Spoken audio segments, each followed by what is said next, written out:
Next Pushpa 2 రికార్డ్ని ఏ cinema break చేస్తుంది?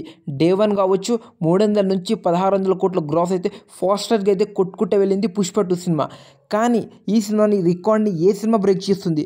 Day 1 వచ్చేసరికి Pushpa 2 cinema 294 కోట్ల గ్రాస్ అయితే కొట్టింది. ఈ రికార్డ్ని బ్రేక్ చేసే ఛాన్స్ అయితే 2 మూవీస్కి అయితే ఉందని చెప్పుకోవచ్చు. సలార్ పార్ట్ 2కి ఇంకా కల్కి పార్ట్ 2కి.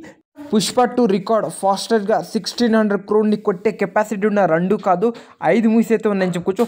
వార్ 2, కల్కి పార్ట్ 2, సలార్ పార్ట్ 2, డ్రాగన్ ఇంకా మన RC60 మూవీస్కి అయితే ఉన్నాయని చెప్పుకోవచ్చు. ఇంకా KGF చాప్టర్ 3 ఈ సినిమా వస్తే నేను చెప్పిన దాంట్లో కొన్ని మూవీస్కి అయితే రికార్డ్ మిస్ అయినా సలార్ పార్ట్ 2, కల్కి పార్ట్ 2 ఇంకా KGF చాప్టర్ 3కి అయితే రికార్డ్ అస్సలకి మిస్ అవ్వదు. 100 నుంచి 1600 crore ఫాస్టర్గా అయితే కొట్టుకుంటూ వెళ్తుంది. SSME 29 మూవీ వచ్చిందా ఏ రికార్డ్ అయితే మిగిలిందని చెప్పుకోవచ్చు. అన్ని రికార్డ్ని బద్దలు కొట్టుకుంటా 2000 కాదు 2500 కోట్లు కొడుతుంది. నాని హిట్ 3 మూవీ నుంచి అయితే పోస్టర్ అయితే వచ్చిందని చెప్పుకోవచ్చు. ఈ మూవీ రిలీజ్ డేట్ వచ్చేసరికి 2025 May 1st అయితే రిలీజ్ అవబోతుంది అని చెప్పుకోవచ్చు.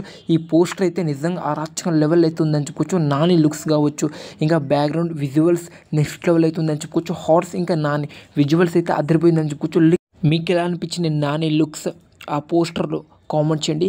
హిట్ 1 హిట్ 2 అలా పెద్ద సక్సెస్ అవుతుందా? హిట్ 3 కామెంట్ చేయండి. నేను ఈగర్లీ వెయిటింగ్. నాకు హిట్ 1 హిట్ 2 చాలా బాగా ఎక్కింది. అందుకోసం ఈ హిట్ 3 కేసు కోసం నేనైతే ఈగర్లీ వెయిటింగ్. మరి మీరు కామెంట్ చేయండి ఫ్రెండ్స్. పోస్టర్ అయితే నిజంగా అరాచకం లెవెల్ ఉంది. సమ్మర్లో రిలీజ్ అవుతుంది. హిట్ టాక్ రావాలి. బాక్స్ ఆఫీస్ దగ్గర మన నాని విధ్వంసమే చూస్తాం కలెక్షన్లో. మీరేమంటారు? ప్రభాస్ అన్న అప్కమింగ్ ఫిల్మ్స్లో ఏ మూవీకి ఎక్కువ హైప్ ఉందంటే స్పిరిట్. ఈ మూవీ డే 1 నుంచి ఆల్ టైమ్ రికార్డ్ పెట్టుకుంటా లాంగ్ రన్ల వరకు ఈజీగా 2000 కోట్లు కొట్టే కెపాసిటీ అయితే ఈ సినిమాకి అయితే ఉందని చెప్పుకోవచ్చు. హైప్ అయితే బచ్చంగ్ అయితే ఉంది. ఇప్పటివరకు షూటింగ్ స్టార్ట్ అవ్వలేదు, ఏమి వర్క్ కూడా స్టార్ట్ అవ్వలేదు. కానీ సందీప్ రెడ్డి వంగ ప్రభాస్ అన్న వీళ్ళిద్దరు కాంబినేషన్ చాలా హైప్ రావడానికి ఆ విధంగా అయితే హైప్ అయితే ఉంది. ఒకసారి అప్డేట్ రావాలి. సోషల్ మీడియాలో మొత్తం షేక్ చేస్తుంది. కానీ డే 1 నుంచి ఆల్ టైమ్ రికార్డ్ పెట్టుకుంటే లాంగ్ రౌండ్ వరకు అయితే ఈజీగా 2000 కోట్లు కొట్టే కెపాసిటీ ఈ సినిమాకి అయితే ఉందని చెప్పుకోవచ్చు. సందీప్ రెడ్డి వంగ ఒక మాట అయితే ఇచ్చాడు. నేను బాహుబలి 2లో ప్రభాస్ అన్న ఏ విధంగా ఉన్నాడు దానికి మించి ఈ సినిమాలో అయితే మీకు చూపిస్తానని మాట ఇవ్వడం అయితే జరిగింది. దీని గురించి మీరేమంటారు? రేవతి వాళ్ళ ఫ్యామిలీకి అయితే 2 crore అయితే ఇచ్చారని చెప్పొచ్చు. అల్లు అర్జున్ 1 crore, డైరెక్టర్స్ కుమార్ గారు 50 lakhs, మైత్రి మూవీ మేకర్స్ 50 lakhs అయితే ఇచ్చారని చెప్పొచ్చు. అలా టోటల్ వచ్చేసరికి 2 crore అయితే ఇచ్చారని చెప్పొచ్చు. ఈ అమౌంట్ గురించి మీరేమనుకుంటున్నారు?